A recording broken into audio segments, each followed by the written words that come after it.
everyone. My name is Azhavee Grajeda, and I am very excited to be speaking at Microsoft 365 Chicago Community Base.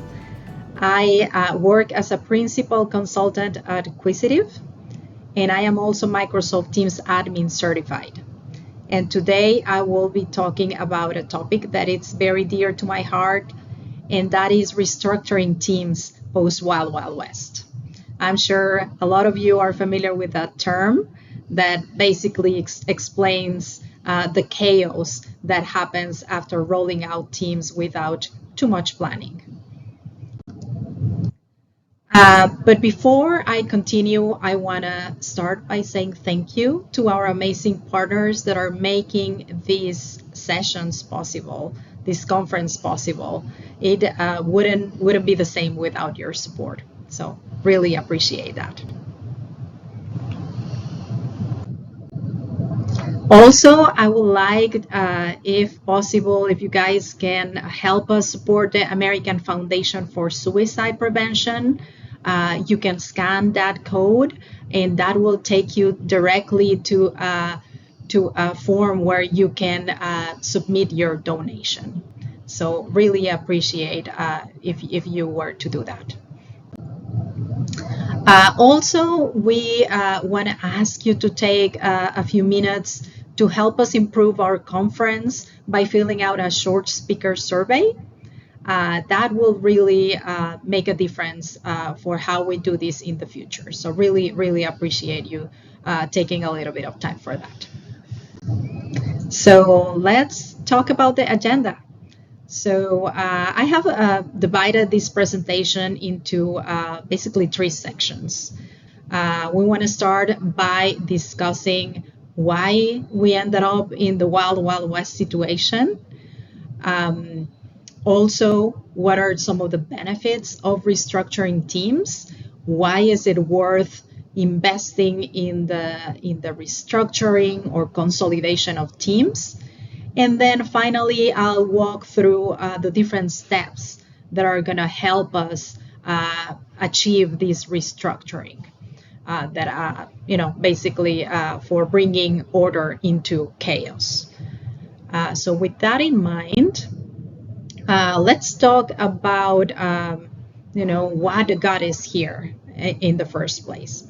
So we all know that Microsoft 365 is an ideal solution for corporations to provide multiple services to their employees, including data storage, collaboration, and tools for project management. However, it's important to recognize that the system is open. This means that users have the ability to create instances of services like Teams whenever they want.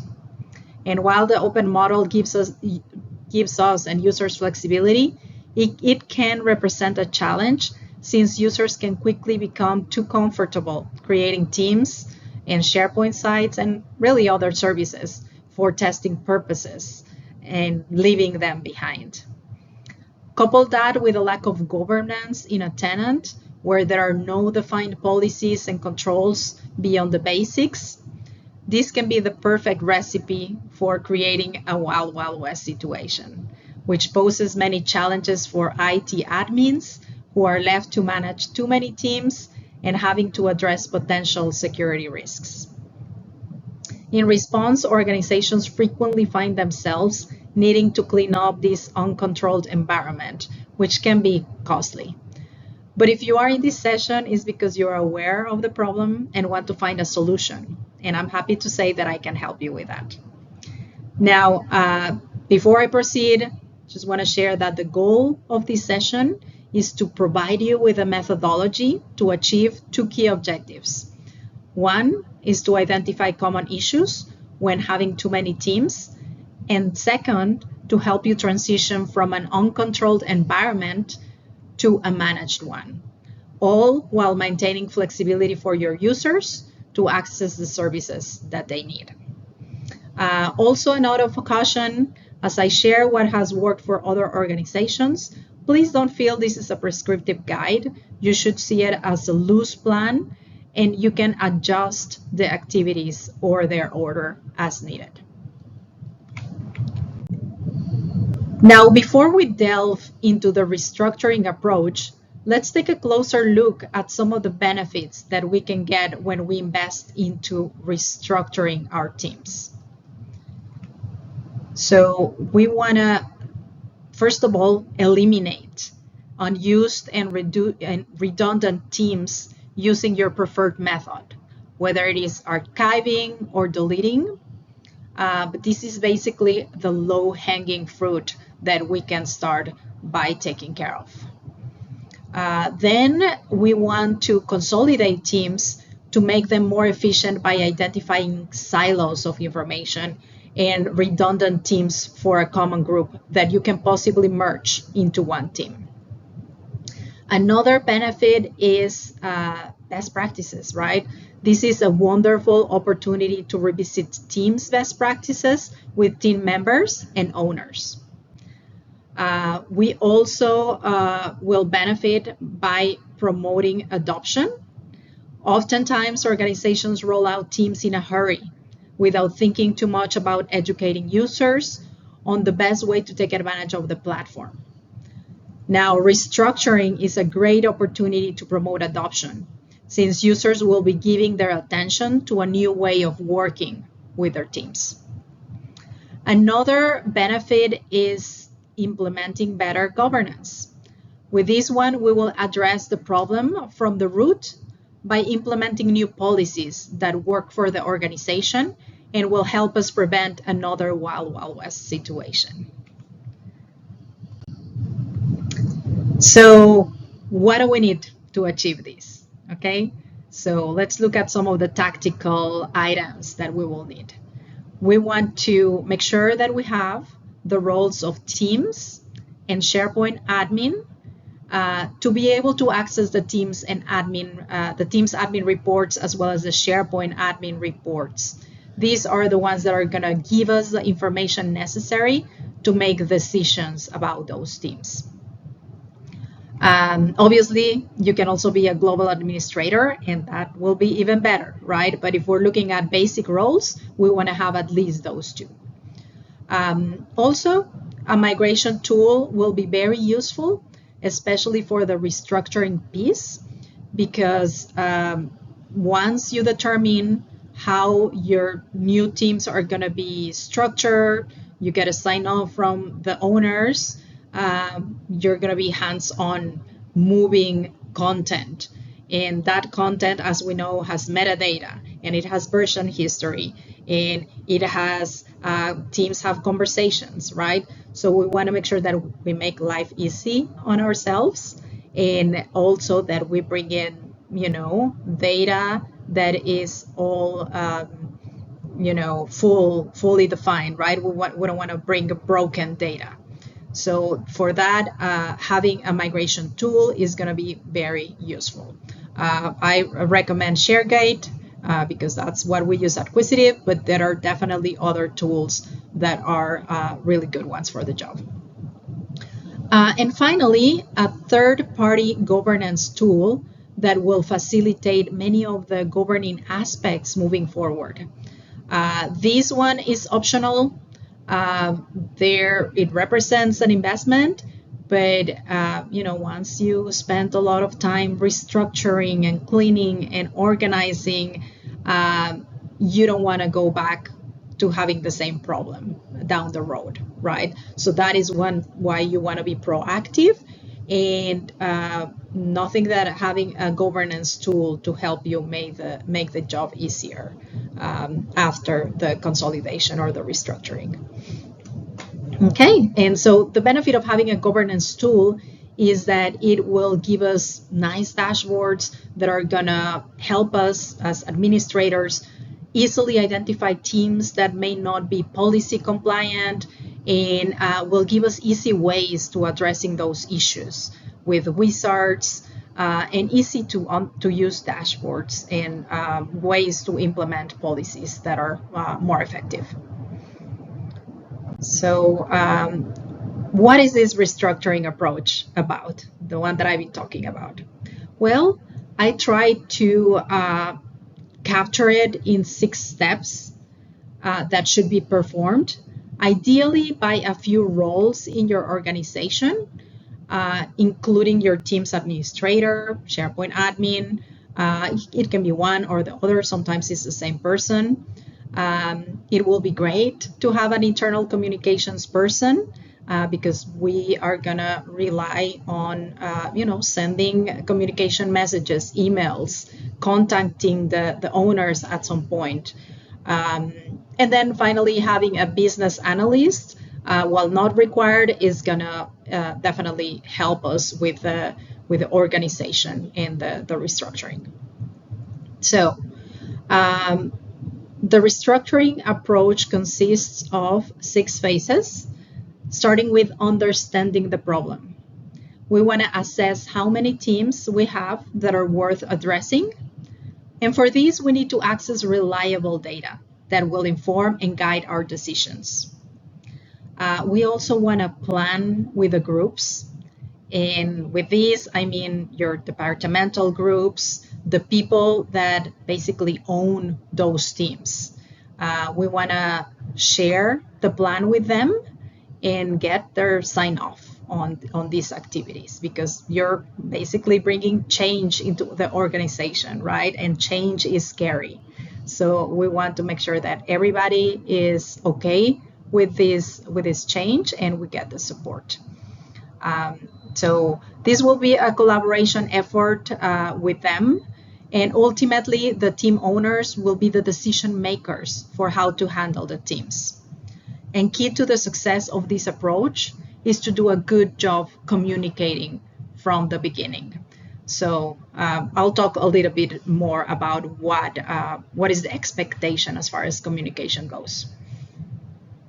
Number 3, that will be architecting the new teams. And after we get the support of the team owners, we want to roll our sleeves and start re-architecting the teams. You want to look for commonalities between teams and what can be structured in a more efficient way. Once we have the new architecture defined, we will need to share with the team owners to obtain their support and make any adjustments if necessary. Number 4 will be to consolidate that content. And this is the part when we are going to leverage the migration tool to consolidate content from the various teams and execute our plan. Number 5 is promote adoption. Since we are already creating change in the organization, we might as well take the opportunity to promote better adoption of teams. Implementation of governance. Finally, we want to implement at least some policies and controls to ensure that our hard work was worth it and prevent the same from happening again. So we don't want another Wild Wild West situation. Okay, so with that process in mind, I'm gonna walk you through what those different steps are. So when we talk about understanding the problem, we want to consider what teams to target first. And for that, we are gonna need data, good data. And your best allies are going to be 3 types of reports. We have the managed teams report, which probably you're very familiar with. You're going to access from the teams admin center.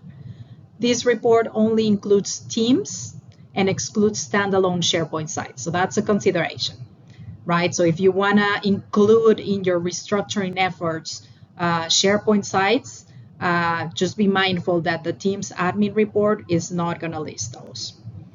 It gives us good information. It provides privacy about the team, number of owners, members. The only drawback is that it does not include owner names. Also, we have the SharePoint admin report. The metadata on this one includes storage used, last activity, number of files, and also drawback is that this report does not include owner names. Now, why are owner names important? Because this is going to help you identify them. You want to know those people, right? Because they're going to be your allies. You're going to work with them. You want to understand ownership and also obtain decisions from them on how to handle their teams. nobody best than the departmental stakeholders to help us make restructuring decisions. And then finally, a custom PowerShell script, because since we are not getting the owner names from any of the 2 previous reports, the only way to get that, at least in a method that is not out of the box, will be via PowerShell scripts. And that is going to be, again, very useful for helping us reach out to those team owners so that they can make decisions. Okay, there are a lot of sample PowerShell scripts out there that you can take advantage, and feel free to tweak them. You might as well, expand that script if you are really good at PowerShell, expand it and maybe include some of the metadata that I mentioned previously, and just make a single report. But if not, just running a PowerShell script, and then you're going to end up with 3 different reports. Right? So what we have done is using a VLOOKUP function in Excel to combine the data from the 3 reports. And that is going to be your master report that you will be working off of. So that is the first step in the process as part of understanding the problem, assessing the data that we have. Also, before I continue, it's important to look at typical Teams structures, right? So when Teams is rolled out for an organization, we see 2 typical ways of defining new teams. One of them is the organizational approach, which basically aligns to the org chart for the company and creates teams based on that. You can take, for example, the accounting department, where leaders might want a dedicated team for their own people. Another common way of collaborating is in cross-functional teams, so the image that I have on the right. And this is where people from different departments join forces to achieve a goal, a common goal, and they can exchange key information, such as team events, core strategies, and other operational information, like business reviews. Now, for the cross-functional example shown on the right, the sales district information is broken down into channels that represent the different categories of work that are being accomplished by that team.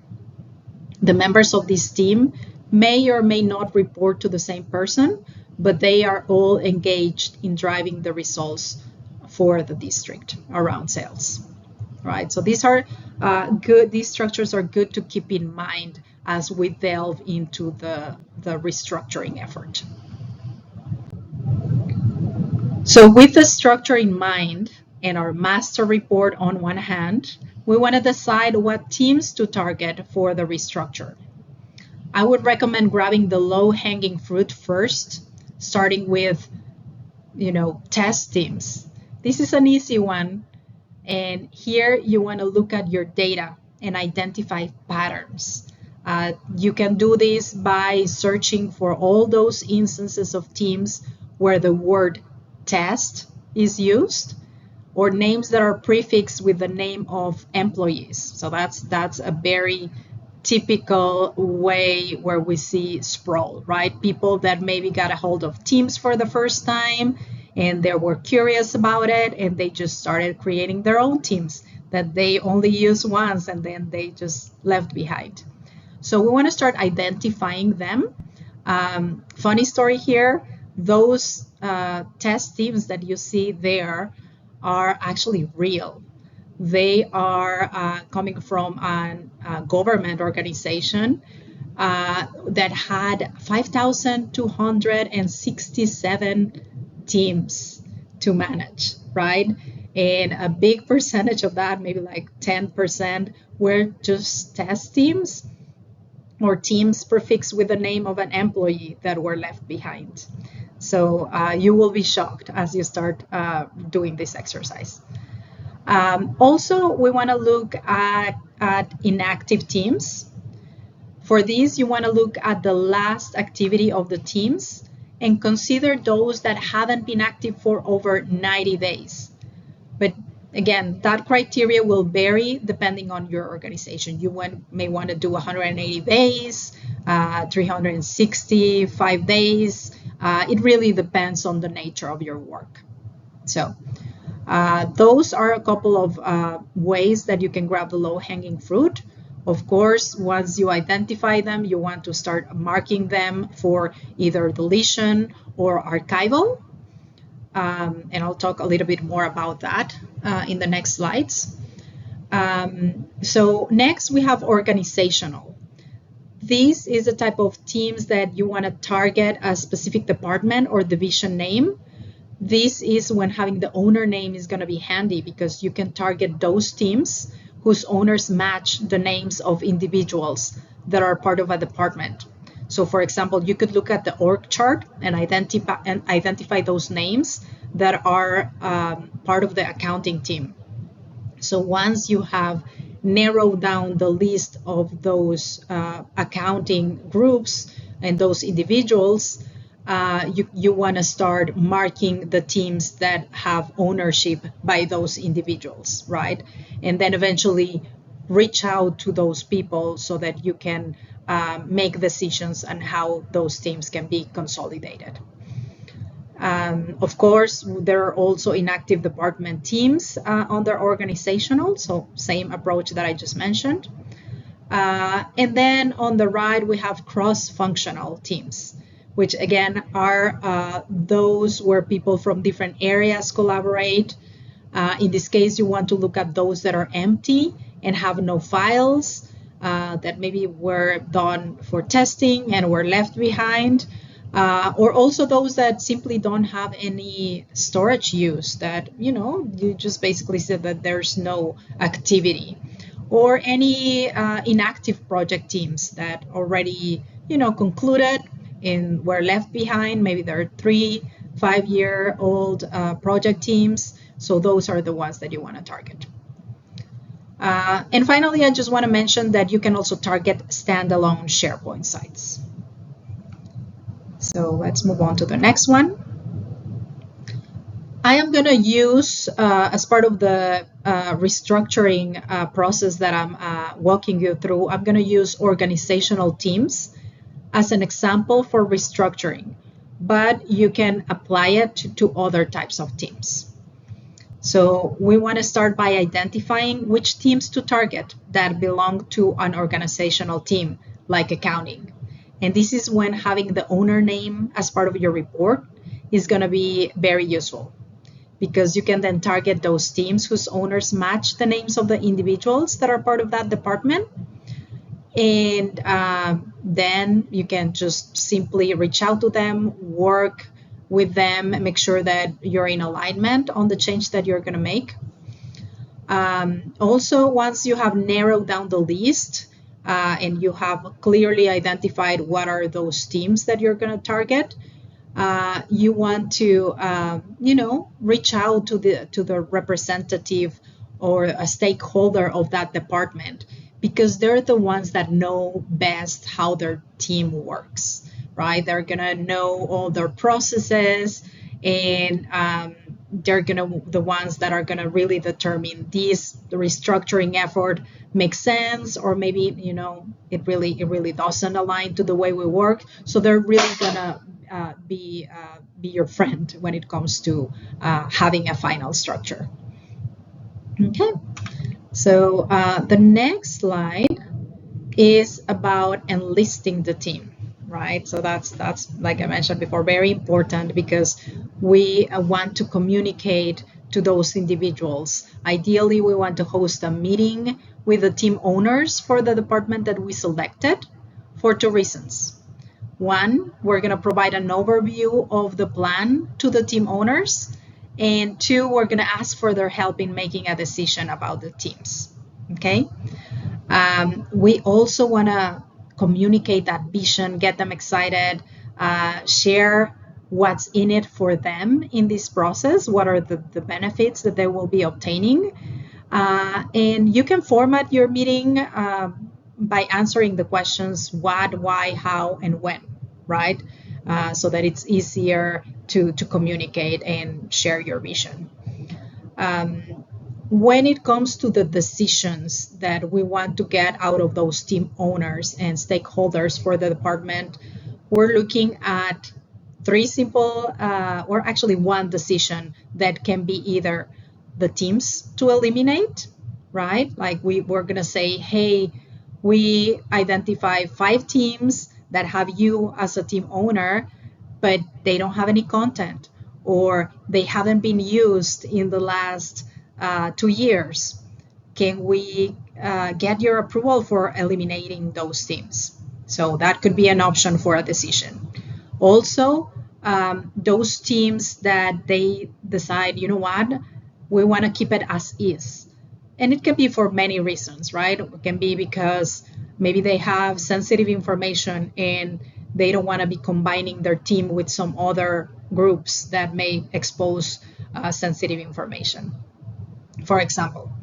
Also, the teams that we get the green light to consolidate, right? So eventually we're looking to getting that answer, like getting their yes on consolidation. Another tip on this enlisting the team part is getting executive sponsorship. That is going to be really useful if you do that from the beginning, because that is going to help you get better responses from the owners. Knowing that their leader is part of this vision, and they really want the employees to support the vision, that always goes better, right? So, and they don't really need to do a whole lot. They ideally, you want them to open the meeting with them, sharing the reason why we're doing that, and then eventually you want to check in with them to share how the process is going. So moving forward, the considerations for new workspaces. So we want to start designing a new workspace.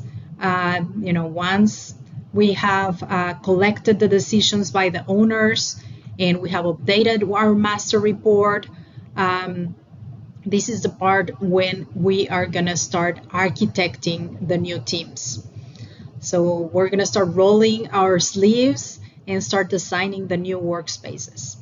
I will be providing a template with a sample way of organizing the consolidated teams.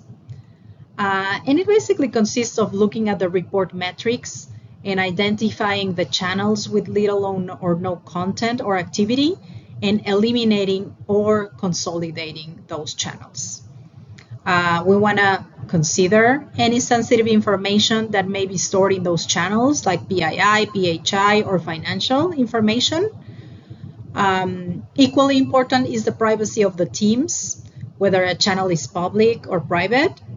If a team is private and has sensitive information, this may be a good reason to leave it as is and not consolidate it with other teams. Now, creating new workspaces is always a good opportunity to consider using naming conventions for your teams. So as you do this exercise of consolidation and restructure, think of or consider using a prefix like, for example, DEPT for all of your departments. It's never too late to implement a naming convention for your teams. This way, users will get familiar with the nomenclature and will be able to locate their teams a lot easier. Finally, consider using templates, especially if you are going to be creating a team with similar settings and configurations. It will save you time. You can pick from the Microsoft provided templates or define your own. This is a great way to create structure that can be reused in your organization. Here's an example of how multiple accounting teams that were created as silos with little content can easily be consolidated under a single team. So in this example, we have on the right all of the existing teams that we are looking into consolidating. So we have payroll, accounts receivable, accounts payable, all are common activities that the accounting team usually perform. So is it possible to maybe group them into a single team called accounting? Possibly, right? So this is the architecture piece. So here in this example, you see general on their payroll. It has no files, it has no conversations, it really has nothing that justifies keeping that channel. And we only have one channel with 23 files. Well, maybe we can, instead of having an individual team taking space that we have to manage, we can just create its own channel called payroll under accounting.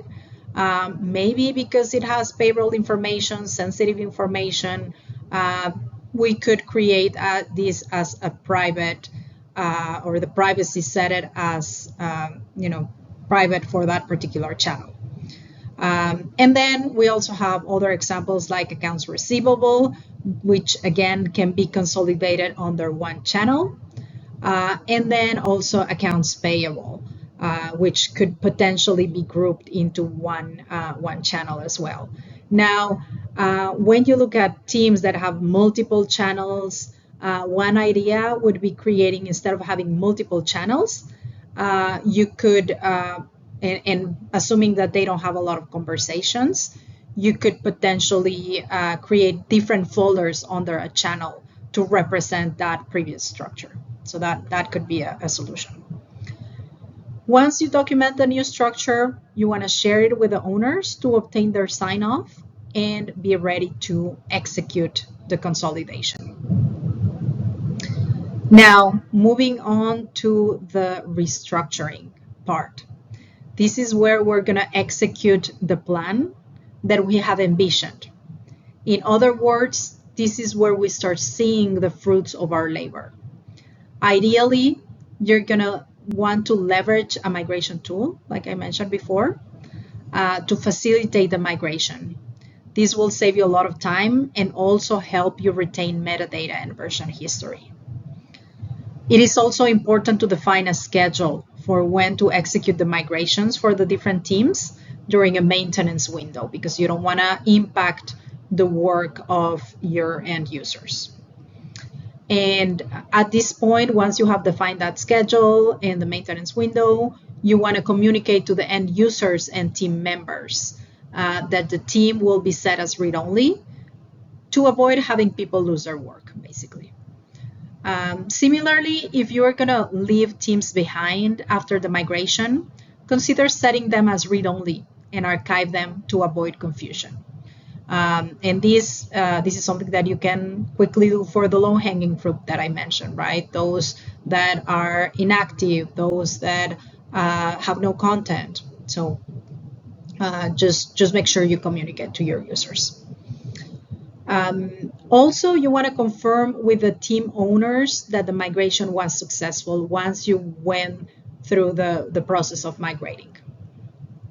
And you will communicate to the team members before and after the migration, right? So not only post-migration, you want to be very proactive and let them know where you are in your process, right? And that's why having a communications professional it's gonna be useful, because they know all these techniques on how best to get the attention from the reader. All right, so moving next to promoting adoption, right? So that's another part in the process. And during this exercise, you already invested a lot of time and effort for restructuring, right? So you might as well take the opportunity to promote adoption among users. Oftentimes, Team C is rolled out without planning, and oftentimes training is not considered. However, it is key to the adoption of a technology. But it's never too late to introduce and reinforce best practices among end users. Some of these include a team, basically educating them about, what a team is. You will be surprised, or maybe you are aware of this, right? But sometimes people don't know what is the difference between a team, a channel and a chat, and they're confused, right? So you want to state the basics. A team is a collection of people who work closely together, often invested in a common outcome. Users may be full or part-time, employees, vendors, or guests of the organization. On the other hand, we have channels. These are the collaboration spaces within a team that are built around topics or projects.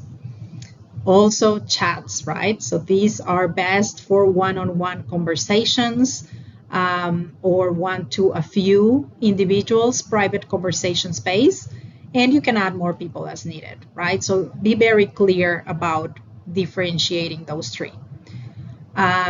Another very important topic is when to use channel conversations versus chats, right? I see a lot of teams where the conversations are simply not utilized, whether people are being shy or don't know how to, when to post or what to post. We end up with a lot of channels that, underutilized without having any conversations. And that means that the collaboration may not be the best between team members. So just to share a little bit of why using chat conversations may be a good idea. Well, these are private and not meant to be seen by the entire team. They're best suited to short-term projects and don't require a lot of organization. We want to use chats to share information during a meeting, quick one-time collaboration on a document, or for a general conversation that doesn't need to be structured. Whereas a channel conversation or posts are best used for sharing information with the entire team. And these can be important announcements, information about new opportunities, project discussions, all that concerns the rest of the team members, including documents and files that should be shared in channels. A good example is if you have a nice conversation transpiring in a channel over time, it is going to be very easy if you add a new team member to catch up on what has happened in that project, right? Just by scrolling, they can easily, get a feel for the culture of the team and get a feel for the work that they have been doing over time, and it will be easier for them to get onboarded.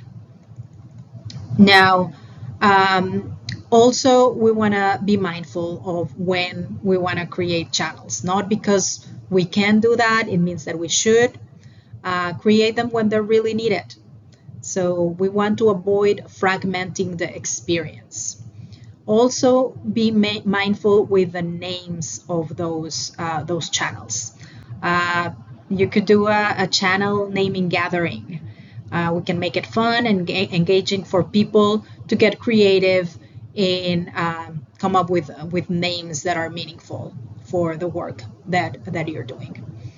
And finally, there is a wonderful resource that Microsoft has put together where we can get a lot of materials that will help us promote adoption. And I added the link right here at the bottom of the slide.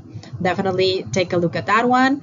And it's not only adoption for Teams. If you have a need for other products like SharePoint, like Planner, you will find great resources there.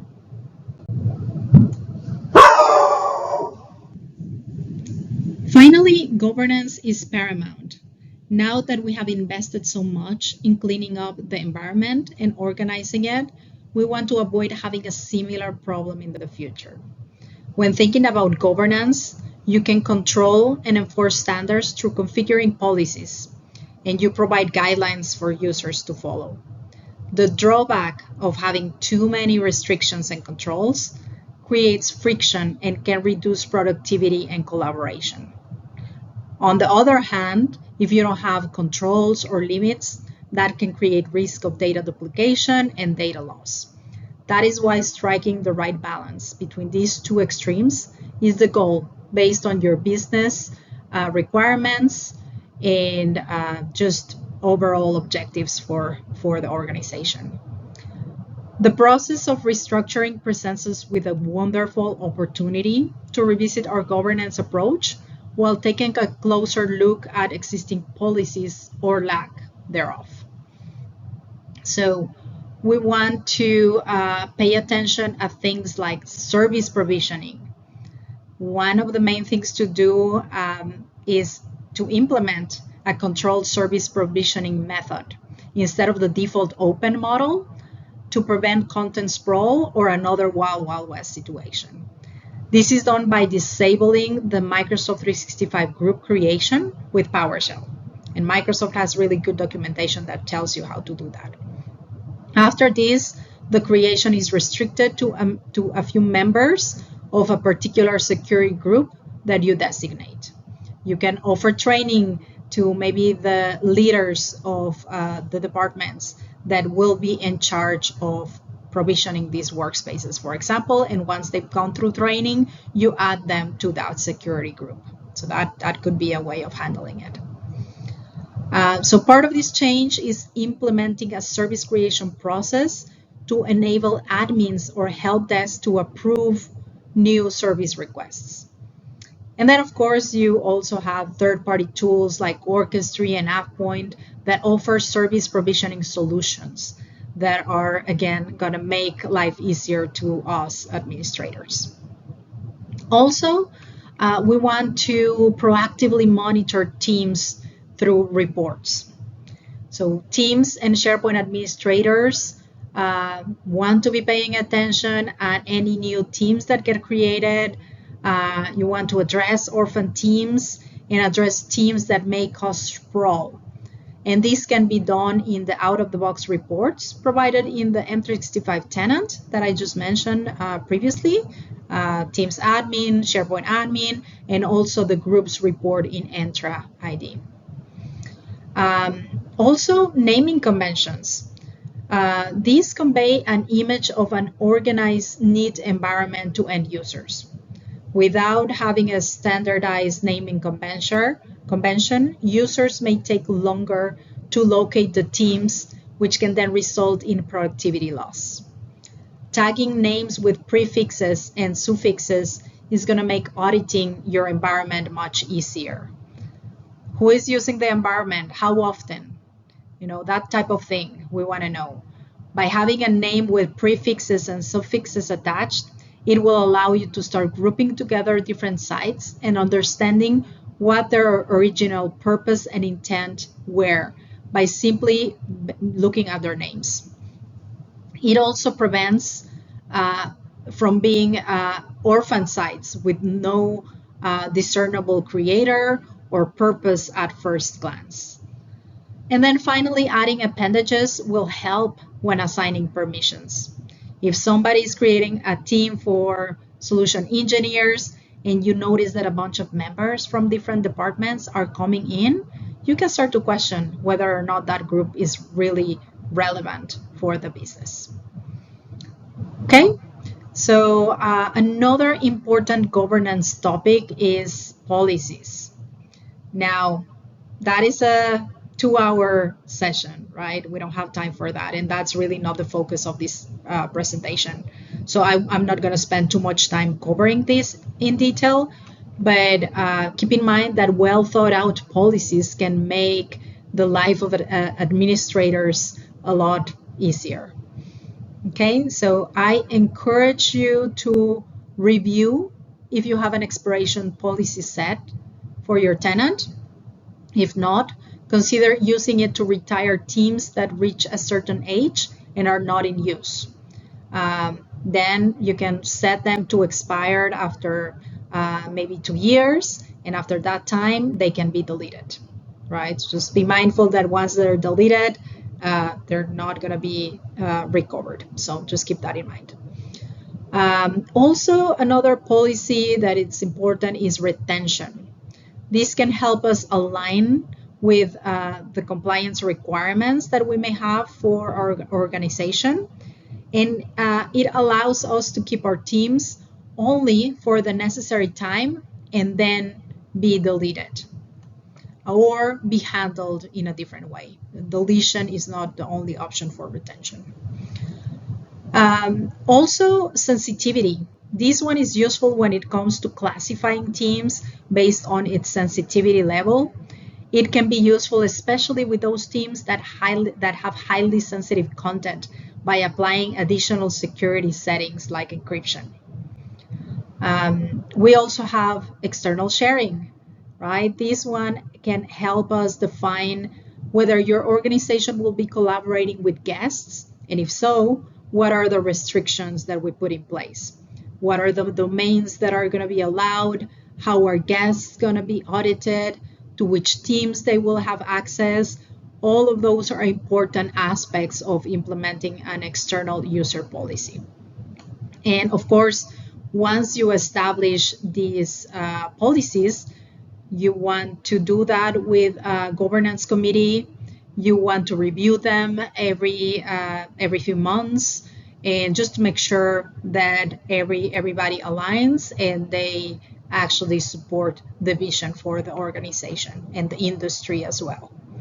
And then finally, we may want to consider a third-party tool for governance. Like I mentioned before, these are going to make your life a lot easier.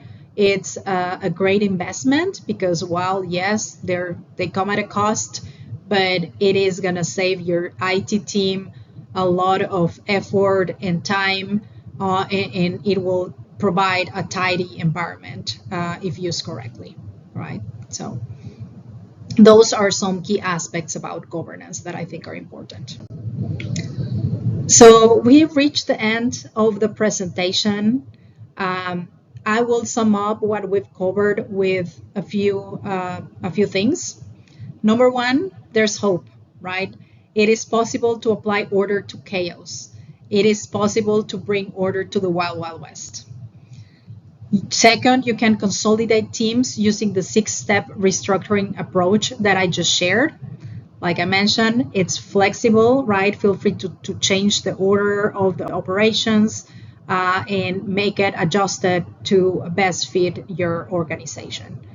And finally, this is a great opportunity to promote teams adoption and implement governance in case that's something that you didn't establish at the beginning. So I want to say thank you so much for your time. Really appreciate you listening to this. And I wish you a very happy teams taming the Wild Wild West. Take care.